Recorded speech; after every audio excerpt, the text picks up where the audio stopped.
नमस्कार मित्रांनो, मुख्यमंत्री माझी लाडकी बहीण या योजनेचे फॉर्म अनेकांनी या ठिकाणी मोबाईलमधील नारी शक्ती दूत या ॲपच्या माध्यमातून भरलेले आहेत.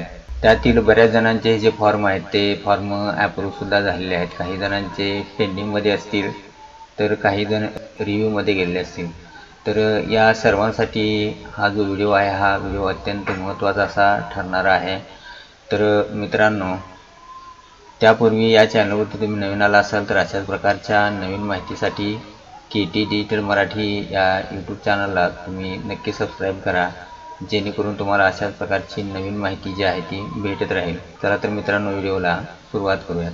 मित्रांनो, तुम्ही फॉर्म भरतेवेळी नारी शक्ती दूत या ॲपमध्ये जे बँकेचा अकाउंट नंबर दिलेला आहे त्या बँक खाते क्रमांकाला त्या लाभार्थ्याचं आधार नंबर लिंक आहे का याची खात्री एकदा तुम्हाला करून घ्यायची आहे.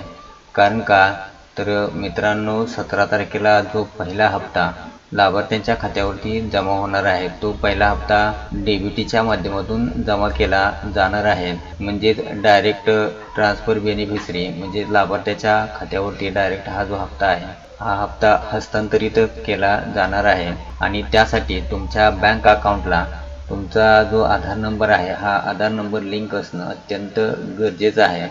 जर लिंक केला नसेल किंवा लिंक नसेल, आता तो कसा चेक करायचा याविषयीचा मी व्हिडिओ यापूर्वी या चॅनलवरती टाकलेला आहे. तुम्ही तो व्हिडिओ पाहून तुमच्या आधारला तुमचं बँक अकाउंट लिंक आहे का हे अगदी मोबाईलमध्ये 2 मिनिटामध्ये पाहू शकता. आणि लिंक नसेल तर तुम्हाला बँकेमध्ये जाऊन तुमच्या बँक अकाउंटला आधार नंबर लिंक करून घ्यावं लागणार आहे. जर तुमच्या बँक अकाउंटला आधार नंबर लिंक नसेल तर तुमचा फॉर्म अप्रूव्ह झालेला असूनसुद्धा तुमच्या खात्यावरती पैसे जमा होणार नाहीत.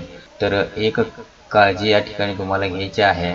बँकेमध्ये जाऊन चेक करा किंवा मोबाईलमध्ये मी सांगितलेला जो व्हिडिओ आहे तुम्ही त्यामध्ये चेक करू शकतात. आणि लिंक नसेल अकाउंटला आधार नंबर तर नक्की अकाउंटला आधार नंबर लिंक करून घ्या. तर मित्रांनो, ही होती काही महत्त्वपूर्ण माहिती. आजच्या व्हिडिओमधील माहिती कशी वाटली नक्की कमेंट बॉक्समध्ये कळवा.